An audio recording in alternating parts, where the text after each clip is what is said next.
உலகம் முழுவதும் கிறிஸ்துமஸ் பண்டிகை கோலாகலமாக கொண்டாடப்பட்டு வருகிறது. இயேசு கிறிஸ்துவின் பிறப்பை நினைவுகூரும் வகையில் ஒவ்வொரு ஆண்டும் கிறிஸ்துமஸ் பண்டிகை டிசம்பர் 25ஆம் தேதி உலகம் முழுவதும் கொண்டாடப்படுகிறது. உலகம் முழுவதிலும் உள்ள கிறிஸ்தவ தேவாலயங்களிலும் சிறப்பு திருப்பலி பிரார்த்தனைகள் நடைபெற்று வருகின்றன.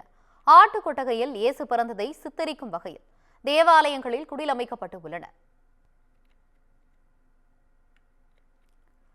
சென்னை சாந்தோமில் கதீட்ரல் ஆலயத்தில் கிறிஸ்துமஸையொட்டி நள்ளிரவு சிறப்பு பிரார்த்தனைகள் நடைபெற்றன.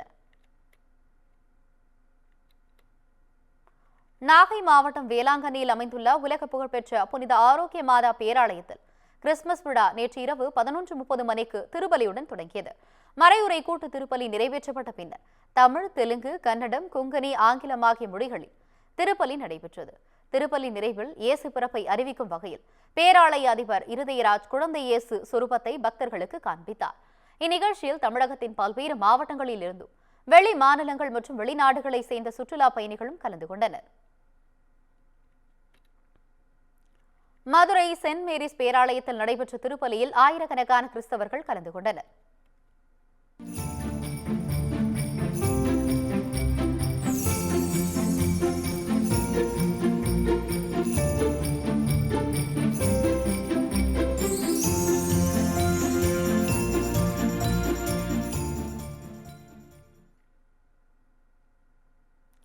தூத்துக்குடியில் இருதய ஆண்டவர் தேவாலயத்தில் நள்ளிரவு நடைபெற்ற கூட்டு பிரார்த்தனையில் பங்கேற்ற மக்கள் கிறிஸ்து பாடலை பாடி வழிபட்டனர்.